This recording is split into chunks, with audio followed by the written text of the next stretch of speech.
హరి ఓం అమ్మ. హరి ఓం అమ్మ.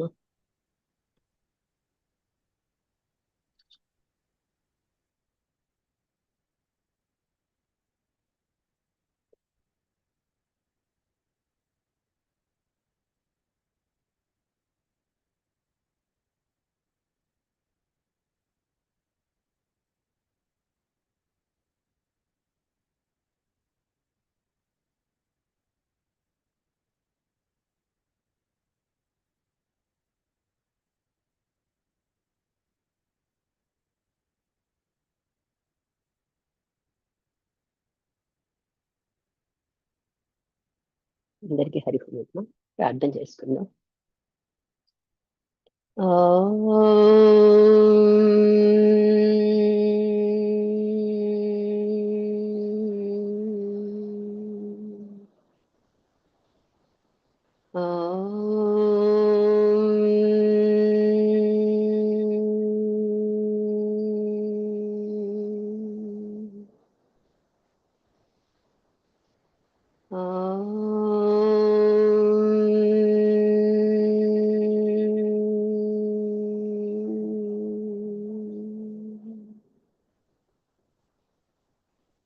गुरुर्ब्रह्मा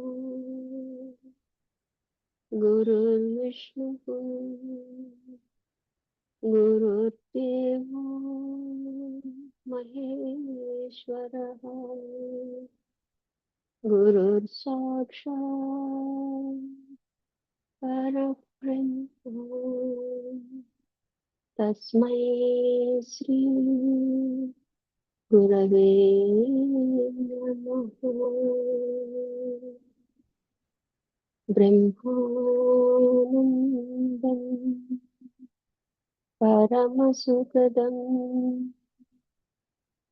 केवलं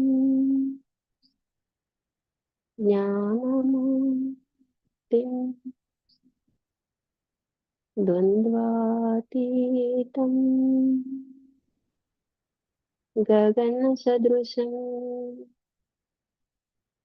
तत्त्वमस्यादिलक्ष्यम् एकं नित्यं विमलमचलं सर्वधी साक्षिभूतम् आवादेतं त्रिगुणरहितं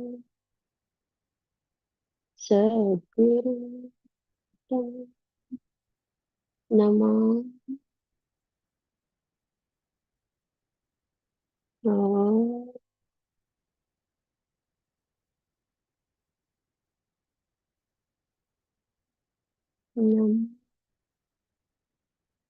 ब्रह्मा विद्या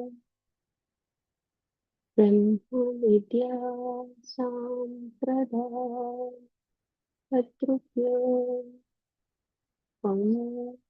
ऋषिभ्यो महाभ्यो नमो गुरुभ्यः। सर्वोपप्लवरहित प्रज्ञानघन प्रत्यगर्तो ब्रह्मैवाहमस्मि अहं पदार्थरहितः सदाशिवसमारम्भां व्यासशङ्करमध्यमाम् अस्मदाचार्यपर्यन्तां वन्दे गुरुपरम्पराम्।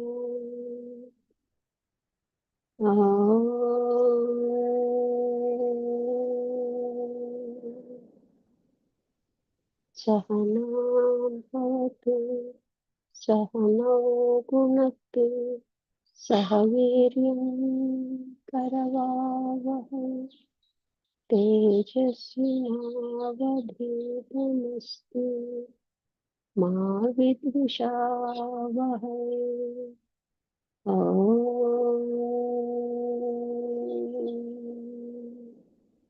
तत्सत्। ॐ शान्ति శాంతి శాంతి. హరి ఓం. శ్రీ గురుభ్యో నమః. హరి ఓం. హరికోం స్వామివారు అందరికీ హరికోం అమ్మ. వారి ప్రశ్న, మనము బ్రహ్మాభ్యాసం గురించి తెలుసుకున్నాము.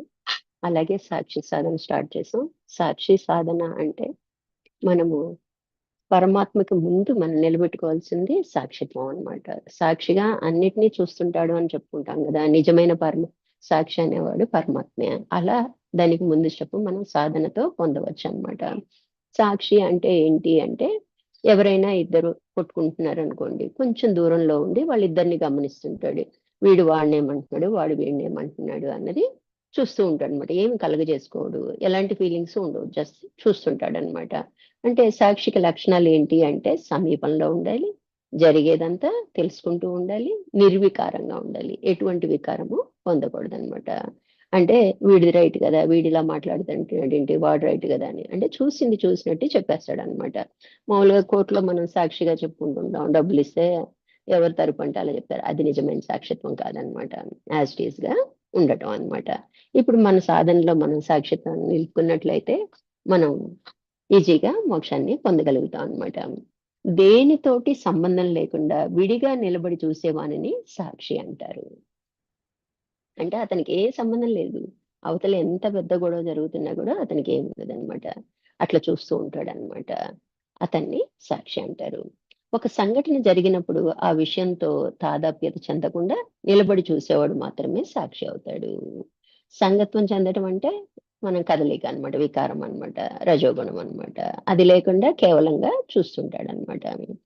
ఆత్మను సాక్షి అనటంలో అది సర్వాన్ని చైతన్యవంతం చేస్తుందని, చైతన్యవంతం చేయబడే వాటికంటే ఇది ఎప్పుడూ వేరేనని స్పష్టంగా తెలుస్తుంది. అయితే ఆత్మని సాక్షిగా అంటాం. మన 3 అవస్థలకి అది సాక్షిగానే ఉంటది. అన్నిటినీ చూస్తుంది అంటే స్మృతి రూపంలో ఉంటది అని చెప్తాం అనమాట. ఎలా అంటే, ఎప్పుడో మనకి 5 ఏళ్ల సంవత్సరం అప్పుడు 40 ఏళ్ళు 50 ఏళ్ళు దాటిపోయిన తర్వాత ఆ సంఘటన గుర్తుంటది.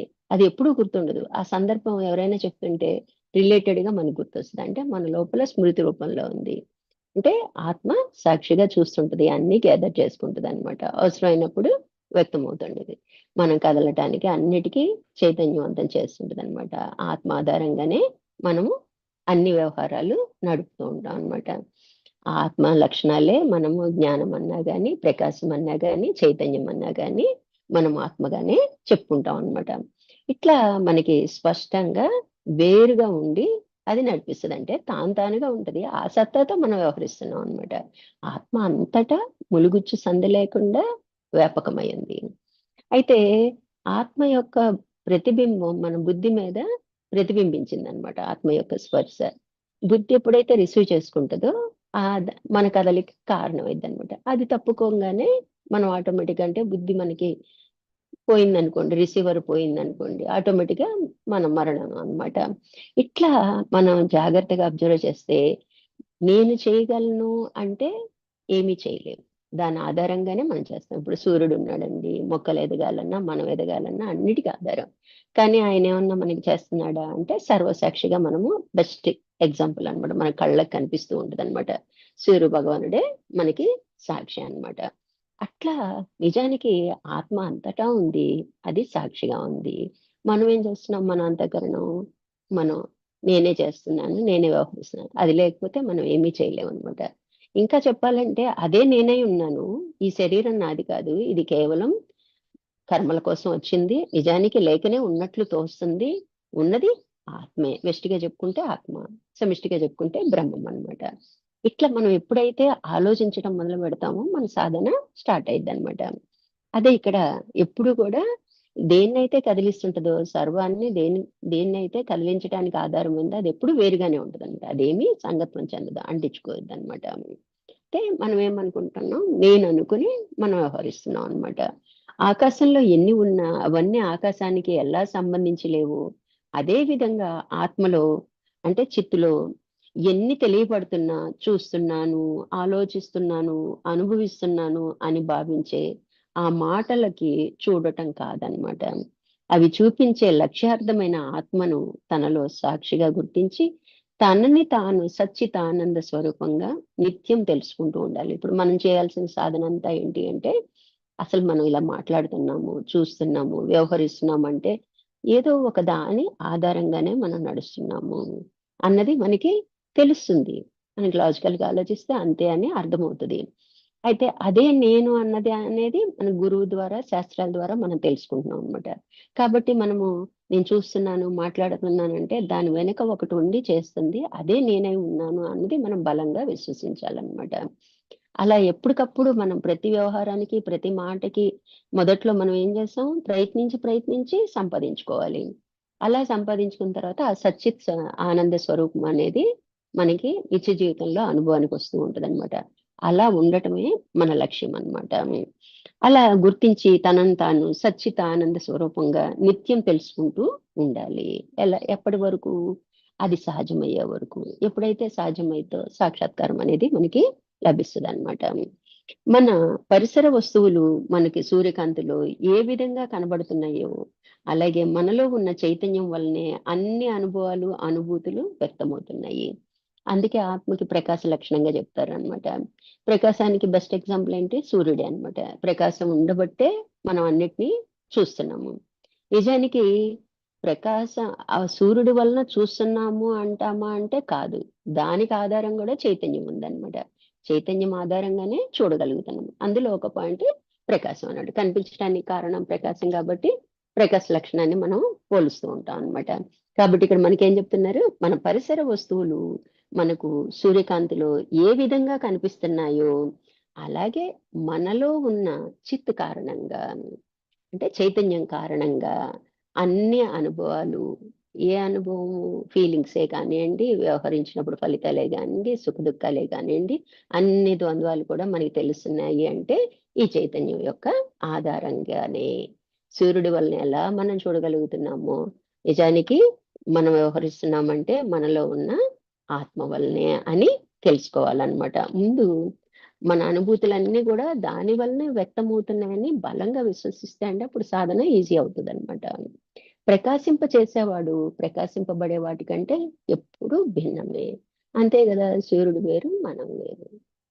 ఆయన వలన మనం ప్రకాశం మనకు కనిపిస్తున్నాయి. మనము కనిపించబడుతున్నాము.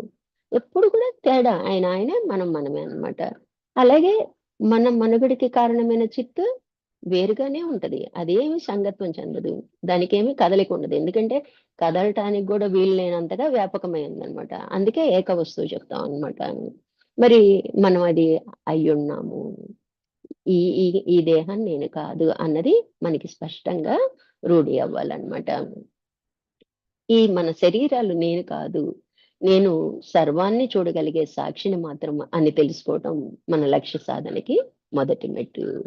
ఫస్ట్ స్టెప్ ఏంటంటే అంతటిని నేను చూస్తున్నాను. అంటే నా దేహంతో, నా కళ్ళతో చూస్తున్నాను. ఇవన్నీ గోళకాలు. ఇంకా సూక్ష్మం ఉన్నాయి. అవి కూడా రియల్ కాదనమాట. అంటే దేని ఆధారంగా చేస్తున్నాము అంటే ఆ చైతన్యం ఆధారంగా చేస్తున్నాము. ఆత్మ ఆధారంగా చేస్తున్నాము. అందుకని ఈ దేహం నేను కాదు.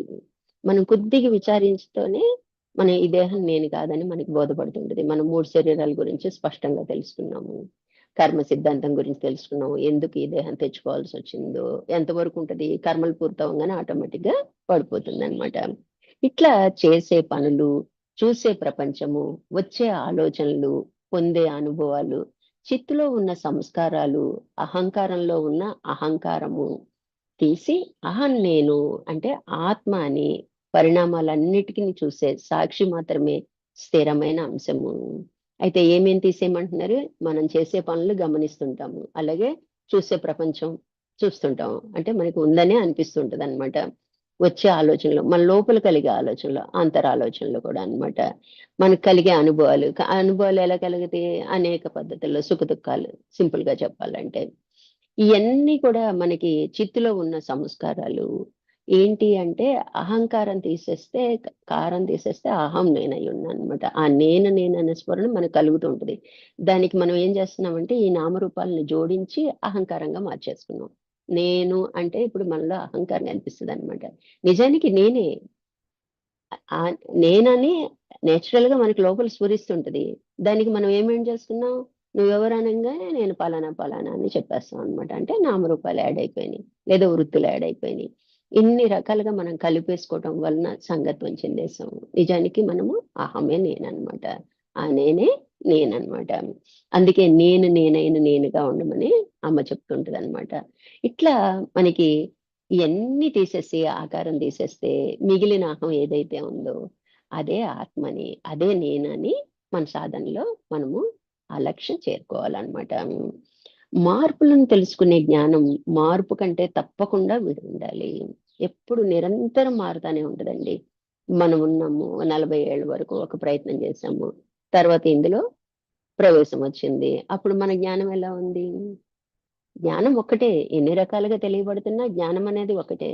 మార్పులు వేరుగా ఉన్నాయి. అప్పుడు అది రాంగ్ అని చెప్పుకున్నది ఇప్పుడు రైట్ అని చెప్పుకుంటాము. అంటే జ్ఞానం ఒక్కటిగానే ఉంది. మనం చూసే విధానాన్ని అన్నమాట. అందుకే ఈ జ్ఞానం అంతా కూడా మనం ఏం చేసుకోవాలి? భావనలోనే మార్చుకుంటూ వెళ్ళాలన్నమాట. ఇట్లా తప్పకుండా విడిగానే ఉండి ఉంటుంది. ఇటువంటి స్థిరమైన తత్వం సదా మనలో ఉంది. జ్ఞానం అనేది అది పరిమితమా? అపరిమితమా? నిజమైన జ్ఞానమా? నిజమైన జ్ఞానం అంటే ఏంటి? మనల్ని మనం తెలుసుకోవటం. పరిమిత జ్ఞానం అంటే ఏంటి? మనకి ఈ ప్రపంచం సత్యం అనిపించడం. ఇందులో చాలా తెలివితేటలు ఉపయోగిస్తుంటాం. సంసారం నెట్టుకు రావాలన్నా, చదువుకోవాలన్నా, ఉద్యోగం చేయాలన్నా అనేక పద్ధతులు వ్యవహరిస్తుంటాం. అవి ఎప్పుడు కూడా మనకి అజ్ఞానం అనుకోకూడదండి. పరిమిత జ్ఞానం అన్నమాట ప్రపంచానికి. అజ్ఞానం అనేది అసలు లేదట. తెలియకపోవటమే, నిజ జ్ఞానం తెలియకపోవటమే అజ్ఞానంగా మనం చెప్పుకుంటాం అన్నమాట. కాబట్టి ఇటువంటి స్థిరమైన తత్వం మనలో ఎప్పుడూ ఉందన్నమాట. ఉంది కాబట్టే గ్రహించగలుగుతున్నాం. మరి ఇప్పుడు దాకా మనకి తెలియదు. ఇప్పుడు చెప్పంగానే మనకు అర్థమవుతుందిగా. ఓహ్! నేను ఆత్మనా? నేను ఈ సాధన చేస్తే వస్తానా? నేను ఇయన్నీ పోషిస్తున్నానా? ఈ వాసనలు, సంస్కారాలు నా మీద పోషిస్తున్నానా? దీన్ని విదిలించుకుని బయటికి రావాలా? ఇట్లా మనకి జ్ఞానం పెరుగుతుందిగా. అంటే విచారణ పెరుగుతుందిగా. అట్లా మనకి ఎప్పుడు కూడా ఆ తత్వం మనలోనే ఉందన్నమాట. ఉందే ఉందన్నమాట. సుషుప్తిలో కూడా ఉంది. కాబట్టి సాక్షి నిత్యం సత్యం. ఎందుకు అంటే సుషుప్తిలో ఎలా గమనిస్తామండి అంటే సాక్షి ఉంది అని. నిద్రపోయినప్పుడు మనకేమీ తెలీదు. ఎక్కడున్నామో తెలీదు, ఏంటో తెలీదు. పూర్తిగా అన్నీ లయించిపోతాయి మన ఇంద్రియాలన్నీ. మెలకువ వచ్చినప్పుడు ఏమైద్ది? మన నేనున్నాను అనుకుంటాను ఫస్ట్. తర్వాత హాయిగా నిద్ర పట్టింది అనుకుంటాం. అంటే మనలో సాక్షి మనకి తెలియచేస్తుందనే కదా అర్థం. మనలో ఏదో తెలియని మనలో ఉన్న తెలివి. దాన్నే తెలుసుకునే తెలివి అంటారు. ప్రజ్ఞ అంటారు. ఇది మనకేం చెప్తుంది? నువ్వు హాయిగా నిద్రపోయావని చెప్తుంది. నేను హాయిగా నిద్రపోయానని చెప్తున్నాననమాట. అట్లా ఇక్కడ మనకి సాక్షిగా మనలో 3 అవస్థల్లోనూ ఉంది. దాన్ని ఇప్పుడు మనం తెలుసుకునే ప్రయత్నం చేస్తున్నాం అనమాట. 24 తత్వాలతో కూడిన పంచ జ్ఞానేంద్రియాలు, పంచ కర్మేంద్రియాలు, పంచ ప్రాణాలు, పంచతత్వములు, శబ్ద స్పర్శ రూప రసగంధాదులతో ఉన్న ఈ స్థూల శరీరం జడమైనది. నిజమే. ఎందుకంటే ఆ చైతన్యం లేకపోతే ఇది జడప్రాయమే. అంటే కదలలేదు, మెదలలేదు, ఏమి చేయదు. అంటే మనం జడం అని చెప్పుకుంటాం అనమాట. లేదా శవప్రాయం అంటాం. కదలిపోతే ఏమంటాం? శవంగా పడుంది అంటాం అనమాట. చైతన్యం ఆధారంగా నడపబడుతుంది. మన కదలిక కారణం ఏంటి? నేను కాదు. చైతన్యం ఆధారంగా నడపడుతుంది. అది తెలుసుకోవటమే మనకి టాస్క్ అన్నమాట. అయితే ఇంద్రియ వ్యవహారాలన్నీ ఉపాధికి చెందిన సంస్కారయుతంగా ప్రారబ్ధానుసారం జరుగుతున్నాయి. అయితే మనలో కలిగే వ్యవహారాలంతా కూడా ఏంటి అంటే మన ప్రారబ్ధ కర్మ ప్రకారమే నడుస్తూ ఉంటది. ఇది బాగా గుర్తుపెట్టుకోవాలండి. మనం ఏం చేస్తాం? ప్రారబ్ధ కర్మ ఉంది అంటే అది ఎట్లయినా జరిగిద్ది. మనకెంత ఇష్టం లేకున్నా మన చేత చేయించబడిద్ది. అది తెలియక మనం ఏం చేస్తామంటే, మనం ఏదో నేను చేసేస్తున్నాను, ఇలా చేస్తే బాగుండు, అలా చేస్తే అని ఆగాంపించుకుంటున్నాం అనమాట. కాబట్టి ఇక్కడ ప్రారబ్ధం గురించి మనం పెద్ద ఆలోచించక్కర్లేదు, పెద్ద వ్యవహరించక్కర్లేదనమాట. అది ఎలాగో జరుగుతానే ఉంటది. జరిగేది జరగమంది. ఈలోపు మనం ఏం చేస్తామంటే ఊహాపోహలు పోతాం అనమాట. ఇలా జరిగిద్దేమో, అలా జరిగిద్దేమో. జర మనిషి మనస్తత్వాన్ని బట్టి పాజిటివ్ గాను, నెగెటివ్ గాను ముందుగానే ఊహించుకుంటూ ఉంటాడనమాట. కానీ నిజానికి మనం ప్రయత్నించాల్సింది మన స్వస్థితి గురించి. అంతేగాని మన కర్మల్లో మనం ఏమి కాలు చేయి పెట్టక్కర్లేదు. అది ఈ దేహం ఎందుకొచ్చిందో దాని ప్రారబ్ధానుసారం దాన్ని నడవనిద్దాం. అంటే అవుననక, కాదనక. నాకిది కావాలని కోరుకోవద్దు. మనకొచ్చిన దాన్ని వద్దను వద్దు. ఓహో! నా వంతులో ఇది గూడా ఉందా? ఓకే. అయితే మనకేంటంటే జ్ఞానవంతంగా జీవించడం అనేది కూడా ముఖ్యమండి సాధకులకి. మిగతా వాళ్ళకి తెలీదు. మనం ఏం చేయాలి? మనము అన్ని మంచి కర్మలే చేయాలి. చెడు కర్మలను ఏం చేయాలి? జ్ఞానవంతంగా మనము వాటిని అవాయిడ్ చేయగలగాలి, లేకపోతే మంచి కర్మలుగా తిప్పుకోవచ్చు అనమాట. కాబట్టి అట్లా మనం ఆలోచన విధానాన్ని మనం మార్చుకోగలగాలి. ఈ ఈ శరీరము చైతన్యం ఆధారంగా నడపబడుతుంది. ఇంద్రియ వ్యవహారాలన్నీ కూడా ఉపాధికి చెందిన సంస్కారితంగా ప్రారంధానుసారంగా జరుగుతుంటాయి. ఎవరే ప్రారంధం తెచ్చుకున్నారో వారు వారి సంస్కారాలతో వచ్చారో అట్లా వ్యవహరిస్తుంటారు. వ్యవహారాలు జరుగుతున్నంత సేపు చైతన్యం ఆధారంతో జరుగుతున్నాయి. ఈ జరిగే వ్యవహారాలన్నిటికీ నేను సాక్షిని అని నిరంతరం భావన చెయ్యాలన్నమాట. ఏంటండి, మనం చేసే వ్యవహారాలన్నీ కూడా నేను చేస్తున్నాను, నేను చేస్తున్నాను, నేను చేయకపోతే జరిగేది కాదు, నేను చెప్పకపోతే ఆ సలహా ఇవ్వటం అవన్నీ కూడా ప్రారంభంలో ఉంటేనండి. మనం ఏదో మంచి పనులు చేసాం, చెడు పనులు చేసాం ఇలా అనుకుంటాం అనమాట. అయితే మనం ఇప్పుడు ఏమనుకోవాలి? నేను ఇలా వ్యవహరిస్తున్నానంటే చైతన్యం ఆధారంగానే, నాలో తెలుసుకునే తెలివి ఆధారంగానే, నాలో ప్రజ్ఞ ఆధారంగానే నేను వ్యవహరిస్తున్నాను. కానీ నేనెవరిని? నేను సాక్షిని. ఆ లక్షణంతో వ్యవహరిస్తుంది, చైతన్యం ఆధారంగా వ్యవహరిస్తుంది. నేనెవరిని? నేను సాక్షిని. నాకు ఎటువంటి వికారాలు వద్దు అని మనము నిరంతరము భావన చేస్తుండాలి. భావన బలమేనండి. సృష్టి అంతా కూడా భావన బలం, మన దేహాలు కూడా భావన బలమే అనమాట. అలా అనుకోవటం, ఈ శరీరం నేను కాదు అనే దృఢ నిశ్చయంతో తెలుసుకొని నిరసించుట ద్వారా సాక్షిగా నిలబడగలుగుతాము. ఇప్పుడు దాకా ఏంటి? నేనే సత్యం, నా దేహమే సత్యం, నా వ్యవహారాలే కరెక్ట్. ఎంత మొండిగా వ్యవహరిస్తామంటే నేనన్నదే కరెక్ట్. గొడవలు ఎందుకు వస్తున్నాయి అంటే విచారణ చేసే పద్ధతి పోయిందనమాట. అదొక అహంకారం అనమాట.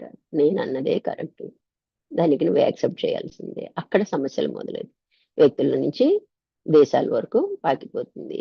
కాబట్టి ఈ దేహమే నేను కాదన్నప్పుడు అది ఏం చేస్తే నాకెందుకండి? దానికి నేను సాక్షిని కదా అనుకోవటం ద్వారా సాక్షిత్వం నిలబెట్టుకోవచ్చు అనమాట. ఇంకా ఏం చెప్తున్నారంటే, వస్తువుల మీద అభిమానం, మమకారం లేకుండా వాటి కష్ట నష్టాలు తాను చెల్లించకుండా ఉండటమే సాక్షి అని తెలుస్తుంది. మనకి వస్తువు ఎంతో ఖరీదు గల వస్తువు మనం తెచ్చుకున్నామండి, పగిలిపోయింది. ఎంత బాధపడతామో 10 మందికి చెప్తాం అనమాట. ఎప్పుడైనా కనిపించే ప్రతిదీ నశించేదండి, మన దేహంతో సహా. ఇంకా వస్తువుదేముంది? అలాగే వ్యక్తుల మధ్య అనుబంధాల వలన కూడా వాళ్ళు పోయినా, బాధపడినా, వాళ్ళకేమన్నా కష్ట నష్టాలు ఏర్పడినా స్పందిస్తూ ఉంటాం అనమాట. వీటన్నిటికీ మనకి సంబంధం లేదు, కేవల సాక్షినే. అలా అని మనమేం చూస్తా ఊరుకోవక్కర్లేదండి. ఆ సందర్భానుసారంగా గురువుగారు చెప్తుండేవాళ్ళు. రోడ్డు మీద మనం వెళ్తున్నప్పుడు ఏదైనా యాక్సిడెంట్ జరిగిందనుకోండి, చూస్తా చూస్తా అతను కష్టాల్లోకి వెళ్తున్నప్పుడు ఆదుకోవాలి. అది మానవ నైజం, దైవీ లక్షణం కూడా. అంటే మనలో దయ అనేది, కరుణ అనేది ఉండాలన్నమాట. మన మనసు చెప్పిద్ది, ఎందుకు అనవసరం కేసులు అయింది, తర్వాత వెనకాల చూడాలి, తర్వాత మనం డబ్బులు ఖర్చు పెడితే అవి వసూలు అవుతాయా లేదా, వీటిని అన్నిటిని నెట్టుకుని మనం సాయం చేస్తాం చూడండి, అది దైవ లక్షణం అనమాట. నువ్వెందుకు అందుకోవద్దు, పోలీస్ కేసు అయింది, ఇలా రకరకాలుగా చెప్తుంటారు. వాటన్నిటినీ కాదని ఎప్పుడైతే మనం హెల్ప్ చేయగలుగుతామో అది దైవీ లక్షణం ఉంటుంది. దానికే కరుణ, దయ అని చెప్తాం అనమాట. అలా ఉండాలి, ఉండొద్దని చెప్పట్లేదు. కానీ అనవసరమైన వాటిలో కూడా వెళ్ళి మనము కాలు చేయి పట్టకూడదు అనమాట.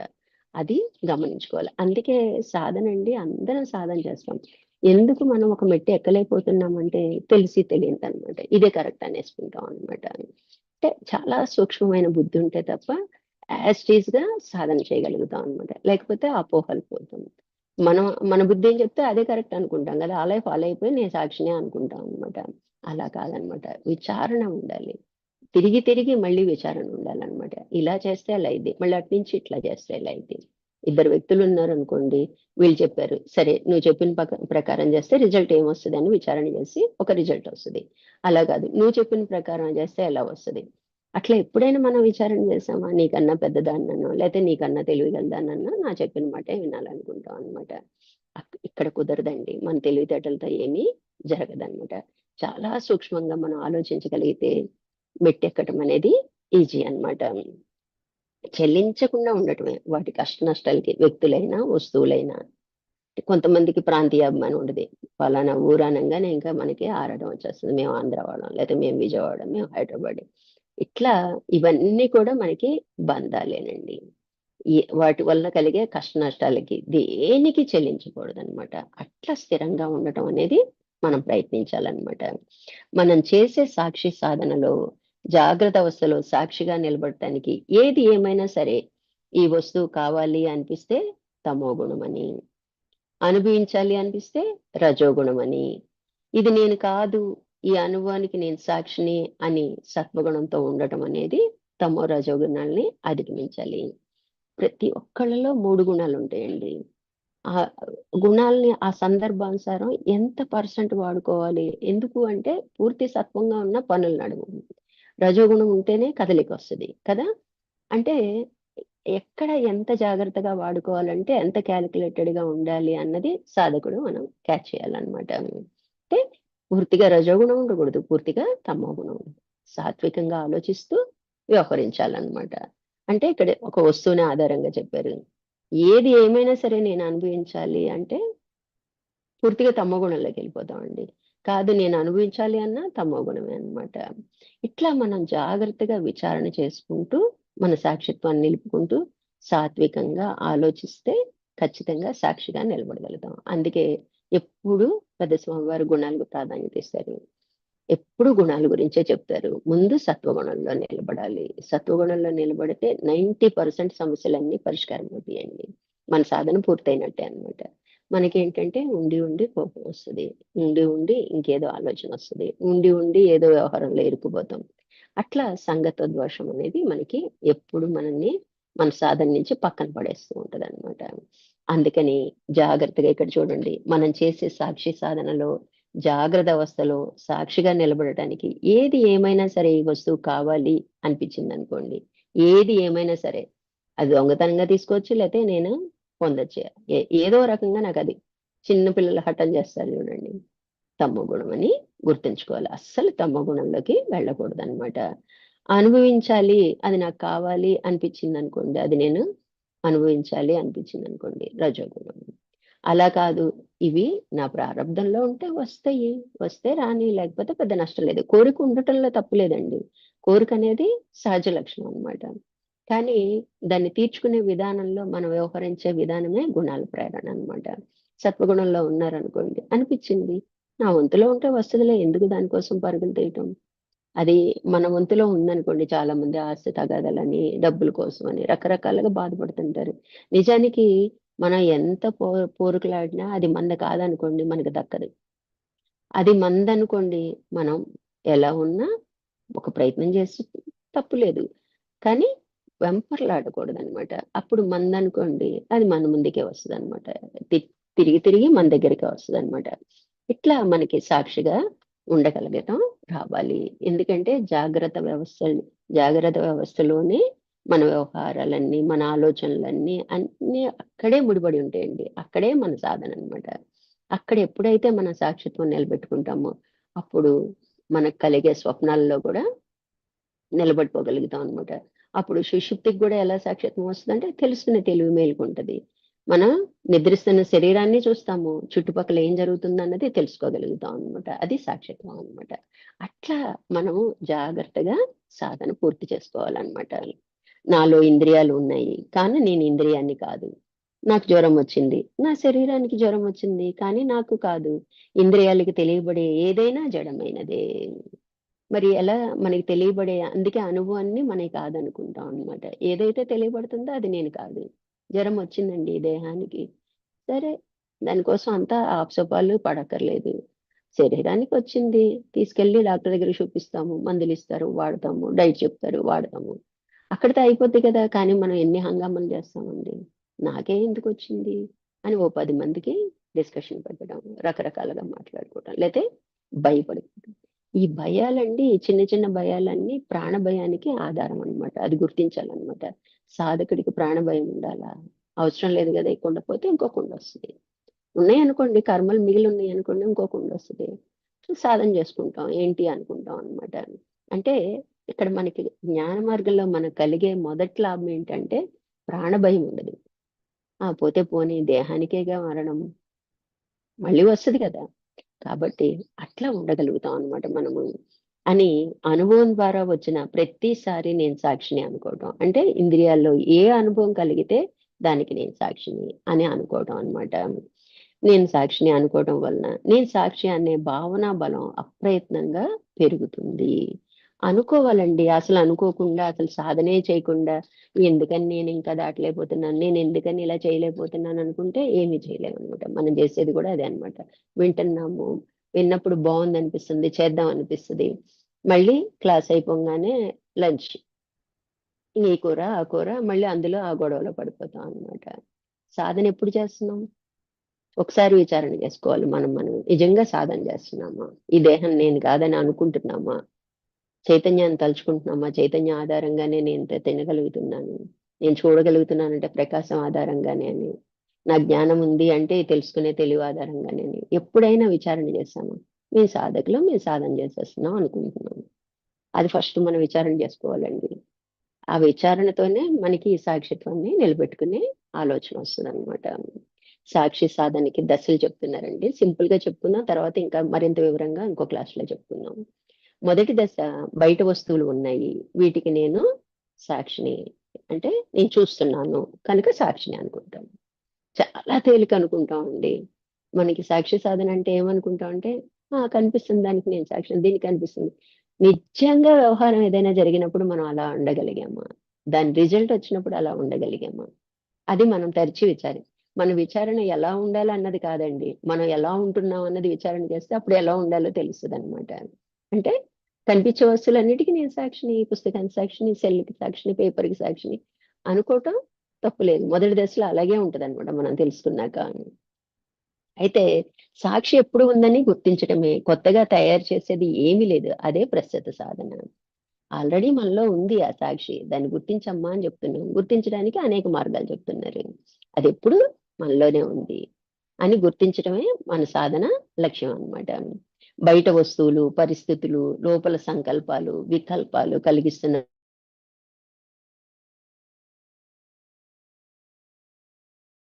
చెప్పుకుంటూ సాక్ష్యం నిలుపుకుంటూ ఉండే ప్రయత్నం రెండో దశ. అయితే మనకి బాగా దుఃఖం కలుగుతుందండి, మరి దుఃఖపడకూడదుగా, లేకపోతే బాగా పెయిన్ వస్తుంది, నేను సాక్షిని, ఈ పెయిన్‌కి సాక్షిని, ఈ శరీరానికి సాక్షిని.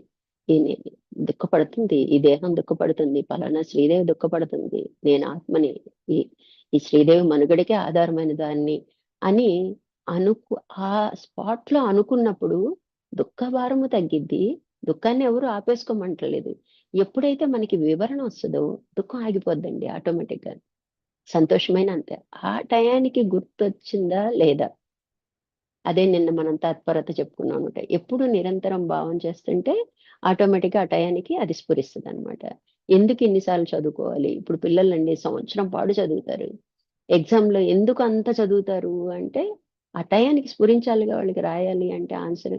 చదివి చదివి ఉంటే, అంటే ఎన్ని ఎక్కువ సార్లు చదివితే అంత అలవోకగా రాసేయగలుగుతాం. తక్కువ సార్లు చదివితే ఆలోచిస్తూ, బుర్రకొక్కుంటూ ఆలోచిస్తూ ఉంటారు. అంతే గదా! మనం గూడా అంతే అన్నమాట. నిరంతరం అన్నమాట. ఈ దేహం నేను కాదు గదా! ఖాళీ కూర్చున్నామండి, పని చేసేటప్పుడు మర్చిపోతున్నాం, స్కిప్ అయిపోతుంది. ఓకే. చాలా సమయం మనము 12 గంటలు మేల్కొనే ఉంటామండి. అప్పటిలోపు మనం నంబర్ ఆఫ్ టైం మనము చాలా ఖాళీగా కనిపిస్తుంటాం. అప్పుడు అనుకుందాం పోనీ, మొదట్లో దానికి అలవాటు చేయాలి గదా! నేను ఈ శరీరాన్ని కాదు గదా! నేను ఇంద్రియాలు కాదు గదా! ఈ వ్యవహారం నడిపేది దేహం అయినప్పటికీ దేహం ఆధారమైన దాన్ని నేను కదా! ఇట్లా మనం ఎప్పుడైతే నిరంతరం మనం టైం దొరికినప్పుడల్లా అనుకున్నాం. మనకి కుదరట్లేదు, కళ్ళు మూసుకొని అనుకుందాం, ధ్యానంలో కూర్చొని అనుకుందాం. సోఫాలో కూర్చుందాం అనుకుందాం. కుర్చీలో కూర్చుందాం అనుకుందాం. నడుస్తున్నాం అనుకుందాం. ఎ మనకి వెయిటింగ్ వచ్చిందండి, బాధపడకూడదనమాట. Very good అనుకోవాలనమాట. ఎందుకంటే మన విచారణ అక్కడ అయిపోతుందనమాట. ఇట్లా మనం అలవాటు చేయటం అన్నమాట. ఈ దేహానికి మనం అలవాటు చేస్తున్నాం. నువ్విది కాదు, నువ్విది కాదు అననమాట. అట్లా మనకి రెండవ దశలో ఏం చేస్తామంటే, దాన్ని ఆ వచ్చే కష్టనష్టాలని దూరం చేసే ప్రయత్నంగా ఈ సాక్షిత్వాన్ని వాడుకుంటాం అనమాట. చూడండి, బయట వస్తువులు, పరిస్థితులు, లోపల సంకల్పాలు, అంటే మనలో కలిగే ఆలోచనలు, ఏమేమో ఆలోచనలొస్తాయి. దాని బదులు బ్రహ్మాలోచన చేసుకోవాలిగా. బ్రహ్మ లక్షణాలు మననం చేసుకోవచ్చు. లేతే సాయి గాయత్రి చేసుకోవచ్చు. లేకపోతే మనకిచ్చిన ఉపదేశ మంత్రాలు చేసుకోవచ్చు. ఒక నామం చేసుకోవచ్చు. జై శ్రీరామ్ అనుకోవచ్చు. సాయి సాయి అనుకోవచ్చు. ఎన్నో రకాలుగా ఆలోచనల నుంచి బయటపడొచ్చు. వీ వికారం కలిగిస్తున్నప్పుడు, ఈ వికారం నాకు కాదు, ఈ ఆలోచనలు నాయి కాదు, ఈ దేహం తెచ్చుకుంది, దాని వాసనలు అలాంటివి, దాని సంస్కారం అలాంటిది అని మనం ఏం చేయాలి? సాక్షిని కదా నేను అని నాకు అంటటం లేదు. ఈ దుఃఖాలు నేను అంటించుకోవటం లేదు. వీటిలో నేను మునిగిపోవటం లేదు అని మనకు మనమే చెప్పుకోవాలన్నమాట. ఇది రెండవ దశ అనమాట. అంటే అప్పటికి సాక్షి అయిపోయామని కాదు. ప్రయత్నం చేస్తున్నాం. సాక్షి అయ్యే ప్రయత్నం చేస్తున్నాం అనమాట. ఆ ప్రయత్నమే రెండవ దశ అన్నమాట. ప్రస్తుతం వికారం కలుగుతుంది. వికారం కలిగితే కలగని, నాకు అంటటం లేదు. వికారం ఉంటే ఉన్నదన్న విషయానికి సాక్షిని, వికారం లేకపోతే లేదన్న విషయానికి సాక్షిని. ఇది మూడవ దశ. బాగా మనకి జ్ఞాపకం వచ్చేస్తుందండి. శరీర ప్రార్థరిస్తే ఏదో కలిగింది. ఏదో కోపం వచ్చిందో, లేకపోతే దుఃఖం వచ్చిందో, సంతోషం వచ్చిందో. కలగని, దేహం దాని పని అది చేసుకొని నేను సాక్షిని. మొదట్లో ఏం చేస్తాము? మొదటి సాధనలో ఏం చేస్తాము? మనకి వాటిని ఆపుకునే ప్రయత్నం చేస్తాం అనమాట. ఆ టైంలో మనము వాటిని ఎలా అవాయిడ్ చేయాలా అని చూస్తుంటాం అనమాట. మూడో దశకు వచ్చేటప్పటికి సాక్షిత్వం మనకి బాగా స్ఫురిస్తుంటది. అయితే కలగని, ఏడ్చిందా ఇదే ఏడవని, దానికి నేను సాక్షిని. నవ్విందా, నేను సాక్షిని. కోపం వచ్చిందా, కోపగించుకుందా, అరుస్తుందా ఎవరి మీదైనా, దానికి కూడా సాక్షిని అన్నమాట. ఈ తర్వాత ఏ వికారాలతో మనకి సంబంధం ఉండదండి. మనం సాక్షిత్వాన్ని నిలబెట్టేసుకోగలుగుతాం అనమాట. అన్ని యాజ్ ఇట్ ఈజ్ గానే జరుగుతాయి. కానీ లోపల మన భావన ఏంటి, సాక్షిగా చూస్తుంటాం అనమాట. అంటే ఈ దేహం చేసే కార్యక్రమాలని, వ్యవహారాలని చూస్తూ ఉండిపోగలుగుతాం అనమాట. ఇప్పుడు ఎవరు అందుకే సీరియల్‌తో పోలుస్తారన్నమాట పెద్ద స్వామి వారు ఎప్పుడు. మనం సీరియల్ చూస్తున్నాం అనుకోండి, మన మనమేం స్పందించం గదా! అదే మన జీవితంలో స్పందించేవాళ్ళు ఎవరు, చూస్తుంటే ఏడుస్తున్నానో, లేకపోతే కోపతాపాలకు గురయ్యేవాళ్ళు.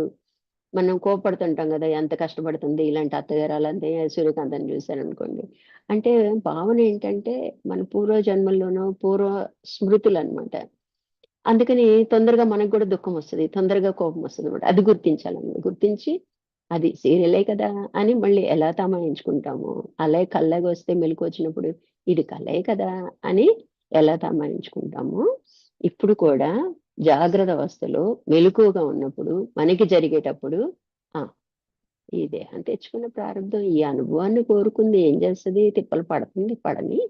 నేనైతే సాక్షిని. అంటే గుర్తిస్తూ చేస్తామనమాట. మనం చేసే వ్యవహారాలన్నీ యాజిటీజ్‌గా జరిగితే, ముందు మొదటి దశలో ఏమనుకుంటున్నాము? అంతా అయిపోయాక నేను సాక్షిని అనుకుంటున్నాం. రెండో దశలో ఏస్తున్నాం, మధ్యలో ఇన్వాల్వ్ అవుతున్నాం. మూడో దశలో ఏంటి? జరిగేయి జరుగుతుంటాయి. సాక్షిత్వం మట్టుకు నిలబడిద్దనమాట. అక్కడికి మనం చేరుకోవాలనమాట. నేను సాక్షిని అనుకున్నా కూడా వికారం కలుగుతున్నదే అనుటలో సాక్షి సాధన చేస్తున్నట్లు అనిపిస్తుంది కానీ అందులో ఒక పొరపాటు ఉంది. సరైన సాక్షి భావన సాధన జరిగితే ఇంకా వికారం కలుగుతుంది. సాక్షిగా ఉండలేకపోతున్నాననే భావం ఉండదు. అందుకే అండి మనం సాధన చేసేటప్పుడు ఏం చేస్తామంటే నిజానికి మనం ఆత్మగా చాలా సమయాల్లో ఆత్మగుంటాం. ఆత్మ అంటే ఏంటండి? స్పందన, ప్రతిస్పందన ఉండదు. ఒక విషయం పట్ల గాని, వ్యవహారం పట్ల గాని చాలా భాగం అలా ఉంటాం. కానీ దాన్ని మనం గుర్తించము. దాన్ని గుర్తిస్తే ఒకలాంటి ఆనందం మనకు కలిగిద్ది. అంటే ఆ పీస్ ఆఫ్ మైండ్‌ని మనం గుర్తించలేక ఏం చేస్తామంటే, ఎప్పుడో బాగా బొళ్ళుని ఏడవటమో, లేకపోతే ఎవరితోనో గొడవ పడటమో జరిగినప్పుడు నేను సాక్షిగా ఉండలేకపోయాను. నేను జారిపోయాను. అంటే మనకి కలిగే సుఖదుఖాలు గూడా దుఃఖాన్నే మెమరేసుకుంటాం చూడండి. 10 మందికి చెప్పడం 10 సార్లు. ఖాళీ కూర్చున్నప్పుడు కూడా అదే తలుచుకొని దుఃఖపడటమో, లేతే కోపం తెచ్చుకోవటం. అట్లా మన జీవితంలో మనం వెనక్కి అడుగు వేయటం అనేది ఇక్కడే జరుగుతుందనమాట. అందుకని జాగ్రత్తగా ఉండాలి. సూక్ష్మంగా ఉండాలి. బుద్ధి సూక్ష్మంగా ఉన్నప్పుడే గ్రహిస్తుంటాం అనమాట. అప్పుడప్పుడు రోజు మొత్తంలో ఒక గొడవ జరిగిద్దండి. జరగకపోవచ్చు. ఏ వారంలోనో, 10 రోజుల్లో. అంటే మిగతా అంతా సాక్షిగా ఉన్నట్టే గదా! అదెందుకు తలుచుకోము? ఆ ఒక్క గొడవకి అయ్యో! నేను పడిపోయాను. ఇన్నాళ్ళు జాగ్రత్తగున్నాను. ఇప్పుడు పడిపోయాను. అయ్యో! ఇన్నాళ్ళు జాగ్రత్తగున్నాను పడిపోయాను. ఇది కాదు గదా! మనం వ్యవహరించాల్సింది. అది వదిలేయాలి. సరే జరిగితే జరిగిపోని ఇంక నుంచి ఉండను. ఈసారి జాగ్రత్తగుంటాను. అట్లా మనం ఉన్నప్పుడు మనకి ఈసారి ఇంకా సూక్ష్మత పెరిగిద్దనమాట. అది వస్తుందనంగానే మనం జాగ్రత్త పడిపోతాం అనమాట. అట్లా మనకి నేను సాక్షిని అనుకున్నా కూడా వికారం కలుగుతున్నదే అనుటలో సాక్ష్య సాధన చేస్తున్నట్లు అనిపిస్తున్నా అంటే వికారం కలుగుతుంది అని అనిపిచ్చింది అంటే అది సాక్షి సాధన కాదనమాట. అందులో ఒక పొరపాటు ఉంది. సరైన సాక్షి భావన సాధన జరిగితే ఇంకా వికారం కలుగుతుందని గాని, సాక్షిగా ఉండలేకపోతున్నానని గాని మనలో భావన కలగకూడదనమాట. కానీ మనం మనం మన ప్రారంధం ఎలా ఉన్నా గూడా మనం ఈ 2 పాయింట్లే అనుకుంటుంటాం. అయ్యో నేను చేయలేకపోతున్నాను, ఇంకొంచెం బాగా చేస్తుంటేనే, అయ్యో ఆ విషయంలో నేను అలా అయిపోయి ఇంకా వికారం కలుగుతుంది అంటే, ఆ వికారానికి కూడా సాక్షిని అనుకోమంటున్నారు కదా. నాకు ఇంకా వికారం కలుగుతుంది, నేను ఇంకా సాక్షిగా ఉండలేకపోతున్నాను అన్నాను అనుకోండి, ప్లస్ చేసుకోవాల్సిందే. అందుకే మంచి చెడుల్ని కూడా మన ప్రారంభంలో జ్ఞానవంతంగా జీవిస్తే ఏం చేస్తామంటే, చెడుని కూడా మంచిగా తిప్పుకోగలుగుతాం. అంటే సపోజ్ ఒక సినిమాకి వెళ్ళాలి, అది ఎంటర్టైన్మెంట్. దీని నుంచి నాకు గురువు గారు ఏం నేర్పిస్తున్నారు అని తప్పనిసరి పరిస్థితి వెళ్ళాల్సి వచ్చింది అనుకోండి, వెళ్ళాము, ఎంజాయ్మెంట్ ఉండద్దు సాధకునికి, వెళ్ళాము, వాంటెడ్గా వెళ్ళకూడదు కదా, వెళ్ళాము, అయితే దీని నుంచి నేను ఏదో నేర్చుకోమని పంపించారా అని ఆలోచిస్తుంటాం అనమాట. అంటే ఏదో ఒక పాయింట్ మనకి దొరికిద్ది అనమాట. అట్లా మనకి సాక్షిగా ఉండలేకపోతున్నానని కానీ, నాకు ఇంకా వికారాలు కలుగుతున్నాయని కానీ అనుకోవద్దు. అది సాధనకి మంచిది కాదు. ఈ వికారం మనస్సుది, ఆ వికారానికి భో భోక్తకు సాక్షిని, ఇదే నిజమైన అవగాహన. వికారానికి కూడా నేను సాక్షినే. ఎవడైతే అనుభవిస్తున్నాడో, అనుభవించేవాడు ఉంటాడుగా, మనలో కూడా భోక్త ఉంటాడు, నేను చేస్తున్నానేవాడు కర్త ఉంటాడు, ఆ రెండిటికీ సాక్షి. ఎప్పుడైతే అన్నిటికీ సాక్షి పెట్టుకుంటామో అప్పుడు నిజంగా సాక్షి కాదు, మళ్ళిస్తున్నాం అనమాట. సాక్షి వైపుకి మళ్ళించడానికి ఇలా చెప్పుకుంటున్నాం అనమాట. ఇట్లా అలా అనుకునే కన్నా, అయ్యో నాకు వికారం కలుగుతుంది ఏంటి, నేను సాధన చేస్తున్నా, అయ్యో నేను సాక్షిగా ఉండలేకపోతున్నాను అనుకునే బదులు ఏమైంది, ఈ వికారానికి నేను సాక్షినే, ఆ అనుభవించేవాడిగా నేను సాక్షినే. ఏదో ఏదో ఇష్టమైంది ఆపుగా తినేస్తున్నాను, తినేస్తే ఓకే, దానికి కూడా నేను సాక్షిని. అప్పుడు ఏమైంది, ఇక్కడ సాక్షి అనే పదం మనలో ముద్రించుకుంటుంది అనమాట. అప్పుడు క్రమేణా అది మనకి సహజ స్థితికి తీసుకెళ్తుంది అనమాట.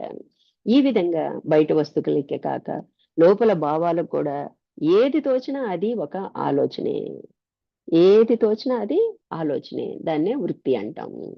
నేను సాక్షిని, నేను వేరు అనే అనుభవంతో గ్రహించగలుగుతాము. ఏ ఆలోచన వచ్చినా అండి, రకరకాల ఆలోచనలు వస్తాయండి, ఈ ఆలోచనలన్నిటికీ కూడా నేను సాక్షినే. ఏ వ్యవహారం వచ్చినా సాక్షినే. ప్రతి నిమిషం ముందు దానికి ఇంజెక్ట్ చేస్తున్నాం అనమాట మన మనసుకి. అప్పుడు ప్రతి దానికి ముందే చెప్పేస్తుంటది అనమాట, నువ్వు సాక్షి కదా, నువ్వు జాగ్రత్తగా ఉండు అని. ఇట్లా బయట వస్తువులకు నేను సాక్షిని మొదటి దశ. చాలా తేలిగ్గా ఏదైనా గ్రహించి అభ్యసించవచ్చు. వికారాలను తొలగిస్తూ సాక్షిని నిలబెట్టుకునే రెండవ దశ. రెండవ దశలో ఏం చేస్తాం, మన వికారాలని తొలగించుకునే ప్రయత్నం చేస్తాం అనమాట. అంటే మధ్యలో గుర్తు రావటం ఏదో చేస్తుంది అనమాట. ఇట్లా కుస్తీ పట్టడం ఉంటుంది. ఒకసారి గెలుస్తాం, ఒకసారి ఓడిపోతాం, అయితే అవనియండి. అంత జాగ్రత్తగా మనం వెళ్ళగలుగుతాం అనమాట. సాక్షిగా నిలబడటం కష్టం, నిలబడగలిగితే ఎంతో హాయి వెంటనే కలుగుతుంది. నిజంగా సాక్షిత్వం ఏం ఏమో ఏ ఫీలింగ్ లేకుండా గడిపేస్తాను. దర్శనానికి వెళ్తామండి, గుళ్ళో దర్శనానికి వెళ్తాము, ఇది మొక్కోవాలని గాని, ఇది చెయ్యాలని గాని అనిపించలేదు అనుకోండి, హాయిగా ఉంటాం, ప్లెజెంట్ గా ఉంటాం. అంటే సాక్షిగా నిలబడి చేసినట్టు అనమాట. ఇట్లా మనము జాగ్రత్తగా గమనిస్తే మనం చేసే ప్రతి పని అండి, లేచింది మొదలు పడుకునే వరకు కూడా సాక్షిగా నిలబెట్టుకోవచ్చు అన్నమాట. ఇక మూడవ దశలో వికారాలు దుఃఖాలు ఉన్నా సరే ఆ సమయంలో మారకుండా నిర్వికారంగా ఉండే సాక్షికి చాలా సూక్ష్మమైన చురుకైన బుద్ధి కావాలి. దాన్ని గ్రహించడానికి గ్రహింపు, అవగాహన, సూక్ష్మ బుద్ధి కలగటం ఈ దశలో కష్టము. అంటే అందరికీ సూక్ష్మ బుద్ధి ఉండటం కష్టము. ఆ టయానికి ఆ సూక్ష్మత మనకి రావాలని కూడా కష్టం అన్నమాట. అందుకని ఏం చేస్తున్నాం, మనకి ఆ సూక్ష్మంగా గ్రహించలేకపోతున్నాం కాబట్టి ఆ వికారానికి కూడా నేను సాక్షిని అనుకుంటున్నాను అనమాట. అట్లా అన్ని టైంలో అది కష్టమైనప్పుడు సాక్షిత్వాన్ని మటుకి మనం మర్చిపోకూడదు అనమాట. అలా జాగ్రత్తగా ఉండాలన్నమాట. కనుక సాధకుడు తనకి ఏది బాగుంది అనిపిస్తే దాన్ని అభ్యసించవచ్చు. ఎందుకంటే బుద్ధి ఎప్పుడు అంత సూక్ష్మంగా ఉండకపోవచ్చు. మనకి 3 దశలు చెప్పారు. కనిపించే వస్తువులకి సాక్షి, లేదా మనకి కలిగే కష్ట నష్టాలని మా రియలైజ్ అవుతూ సాక్షిత్వం నిలబెట్టుకునే ప్రయత్నం, లేకపోతే ఏది జరిగితే దానికి సాక్షిగా ఉండటం. ఏది అనిపిస్తే తేలిక అనిపిస్తే దాన్ని పట్టుకోవాలి, కానీ పట్టుకోవటం మటుకు వదలకూడదు అనమాట.